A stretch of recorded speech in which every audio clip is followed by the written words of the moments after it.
તુલસીની મંજરી તમને કરોડપતિ અને ધનવાન બનાવી શકે છે। હા મિત્રો, જ્યારે તુલસીના છોડ પર મંજરી આવવા લાગે છે ત્યારે તે ઘર માટે ખૂબ જ શુભ સંકેત માનવામાં આવે છે। જ્યારે પણ તુલસી પર મંજરી આવવા લાગે ત્યારે સમજી જવું કે માતા લક્ષ્મી તમારા પર મહેરબાન છે અને હવે તમારા પર પોતાની કૃપા વરસાવવાના છે। એટલા માટે આજે અમે તમને મંજરીના કેટલાક ખાસ ઉપાયો જણાવવા જઈ રહ્યા છીએ। આ ઉપાયથી તમે માતા લક્ષ્મી અને ભગવાન વિષ્ણુની અસીમ કૃપા પ્રાપ્ત કરી શકો છો। દરેક ઘરના આંગણામાં તુલસીનો છોડ તો જરૂર હોય છે। જો તમારા ઘરમાં તુલસીનો છોડ નથી તો તમારે તમારા ઘરમાં તુલસીનો છોડ અવશ્ય લગાવવો જોઈએ। હિન્દુ ધર્મમાં તુલસીના છોડને ખૂબ જ પવિત્ર માનવામાં આવ્યો છે। તુલસીના છોડમાં માતા લક્ષ્મીનો વાસ હોય છે, તેથી તમારે તુલસીના છોડની પ્રતિદિન સવાર સાંજ પૂજા અવશ્ય કરવી જોઈએ અને સાંજના સમયે તેની પાસે દીવો પણ પ્રગટાવવો જોઈએ। તુલસીનો છોડ જેટલો પવિત્ર હોય છે તેની મંજરી પણ તેટલી જ પવિત્ર અને મહત્વપૂર્ણ માનવામાં આવે છે। તુલસીની મંજરી સાથે જોડાયેલા કેટલાક ઉપાયો જો તમે કરી લીધા તો તમારા ઘરમાં ધન સંબંધિત બધી સમસ્યાઓ દૂર થઈ જશે। સાથે જ તમારા ઘરની તિજોરી ક્યારેય ખાલી નહીં થાય। તમારા ઘરમાં પૈસાને લઈને ક્યારેય કોઈ તંગી નહીં થાય। ઘરના દરેક સભ્યને પોતાના કાર્યમાં સફળતા મળશે અને ઘરમાં હંમેશા સુખ, સમૃદ્ધિ અને શાંતિ બની રહેશે। જો ઘરમાં રોજ ઝઘડા અને કલેશ થતા રહે છે તો તમારે તુલસીની મંજરીના આ નાના ઉપાયને અવશ્ય કરવો જોઈએ। આનાથી તમારા ઘરમાં ખુશીઓ આવી જશે। તુલસીના છોડને દેવી મા લક્ષ્મીનું સ્વરૂપ માનવામાં આવે છે। તુલસીના વૃક્ષ પર લીલી મંજરીનું આવવું ખૂબ જ શુભ માનવામાં આવે છે। તો ચાલો મિત્રો, હવે તુલસીના મંજરીના અમુક સરળ ઉપાયો વિશે જાણીએ। નંબર 1, જ્યારે પણ તમારી તુલસીમાં મંજરી આવે તરત જ મંજરી તોડી લો, પરંતુ તેને ફેંકવાને બદલે લાલ કપડામાં લપેટીને મંદિરમાં રાખી દો। આ ઉપરાંત આજના સમયમાં સુખી જીવન જીવવા માટે દરેક વ્યક્તિ ધન પ્રાપ્તિની ઈચ્છા રાખે છે। જો તમે પણ ધન લાભ કે ધન પ્રાપ્તિની ઈચ્છા રાખો છો તો તુલસીની મંજરીને લાલ રંગના કપડામાં બાંધીને તેને તમારા ઘરની તિજોરીમાં રાખી દો। માન્યતા છે કે આમ કરવાથી માતા લક્ષ્મીની કૃપા સદા બની રહે છે। જો વ્યક્તિ ઈચ્છે કે તેને ક્યારેય આર્થિક મુશ્કેલીનો સામનો ના કરવો પડે તો તે પોતાના પર્સમાં તુલસીની મંજરી પણ રાખી શકે છે। નંબર 2, ભગવાન ભોલેનાથને તુલસીનું પાન ચઢાવવું વર્જિત માનવામાં આવ્યું છે, પરંતુ તમે ભગવાન ભોલેનાથને તુલસીની મંજરી અર્પણ કરી શકો છો। આમ કરવાથી તમને પારિવારિક સુખનો લાભ મળશે। આ ઉપરાંત જો કોઈના જીવનમાં પ્રેમની કમી છે અથવા તેના લગ્નમાં કોઈ પ્રકારની બાધા આવી રહી છે તો દૂધમાં મેળવીને ભગવાન ભોલેનાથને તુલસીની મંજરી અર્પણ કરવી જોઈએ। આમ કરવાથી તેના જીવનમાં પ્રેમની પ્રાપ્તિ થશે અને લગ્નમાં આવતી અડચણો દૂર થઈ જશે। નંબર 3, તુલસીની મંજરીને જો ભગવાન વિષ્ણુ અને ભગવાન શિવને ચઢાવવામાં આવે તો વ્યક્તિને મોક્ષની પ્રાપ્તિ થાય છે। એટલે કે તે વ્યક્તિને ફરીથી ગર્ભમાં નથી આવવું પડતું। તે જન્મ મરણના ચક્રથી મુક્ત થઈ જાય છે અને તેને સીધા ભગવાનના ચરણોમાં સ્થાન મળે છે। નંબર 4, જો કોઈ વ્યક્તિની આર્થિક સ્થિતિ સારી નથી તો શુક્રવારના દિવસે મા લક્ષ્મીની પૂજા દ્વારા માતા રાણીને તુલસીની મંજરી અર્પણ કરો।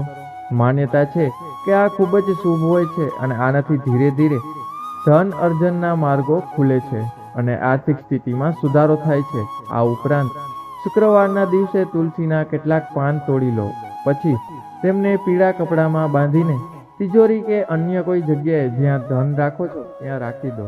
આ ઉપાય કરવાથી તમને ક્યારેય ધનની કમી નહીં થાય। તુલસી મંજરીમાંથી નીકળતી ઉર્જા ધનને આકર્ષિત કરે છે। આ ઉપાય ખૂબ જ અસરકારક માનવામાં આવે છે। નંબર 5, ઘરની ઉત્તર પૂર્વ દિશા, જેને ઈશાન કોણ પણ કહેવામાં આવે છે, તેને વાસ્તુશાસ્ત્રમાં ખૂબ જ શુભ માનવામાં આવ્યું છે। આ દિશા દેવી દેવતાઓને વાસ માનવામાં આવે છે। જો તમે ઘરની આ દિશામાં એક કુંડામાં તુલસીની મંજરી રાખો છો તો તેનાથી ધનના આગમન દ્વાર ખુલી જાય છે। પૂજા ઘરમાં આ રીતે તમારે મંજરી અવશ્ય રાખવી જોઈએ। નંબર 6, ઘરનું પૂજા સ્થાન સૌથી પવિત્ર માનવામાં આવે છે। જો તમે તમારા ઘરના મંદિરમાં તુલસીની મંજરી રાખો છો તો તમારા ઘરમાં હંમેશા મા લક્ષ્મીનો વાસ બન્યો રહે છે। સકારાત્મકતાનું પણ આગમન થશે ધ્યાન રાખો કે મંજરીને લાલ કપડાથી બાંધીને રાખો અને તેને કોઈની નજર ન લાગવા દો. તેને સ્થાપિત કરતી વખતે માં તુલસી અને ભગવાન વિષ્ણુનું ધ્યાન કરો. નંબર 7. જો તમે આર્થિક તંગીથી પરેશાન છો તો તુલસી મંજરીને તમારા ઘરની બાલ્કની, ઉત્તર કે પૂર્વ દિશામાં કોઈ પવિત્ર સ્થાને રાખો. આ ઉપાય કરવાથી તમારા ઘરમાં પણ પૈસાની કમી નહીં થાય. આ ઉપરાંત ધન પ્રાપ્તિના રસ્તા હંમેશા ખુલ્લા રહેશે. નંબર 8 જોઈએ. માન્યતા છે કે મિત્રો, માતા લક્ષ્મીની પૂજા કરતી વખતે તુલસીની મંજરીને પૂજન સામગ્રીમાં સામેલ કરવું ખૂબ જ શુભ માનવામાં આવે છે. માતા લક્ષ્મીને શુક્રવારના દિવસે તુલસીની મંજરી અવશ્ય અર્પણ કરવી જોઈએ. આવું કરવાથી માં લક્ષ્મીની કૃપા સદાય બની રહે છે અને ઘરમાં ધનનું આગમન પણ થાય છે. નંબર 9. જ્યોતિષ શાસ્ત્ર અનુસાર જે ઘરમાં હંમેશા કલશનું વાતાવરણ બની રહે છે અથવા અવારનવાર માનસિક તણાવ થાય છે તો તેનાથી છુટકારો મેળવવા માટે ગંગાજળ અને તુલસીની મંજરીને મિશ્ર કરીને ઘરની ઉત્તર દિશામાં રાખો અને જળનો રોજ આખા ઘરમાં છાંટો. આ ઉપાયથી ઘરમાં નકારાત્મક ઉર્જાનો વાસ નહીં રહે અને ઘરનું વાતાવરણ ખુશ રહે. નંબર 10.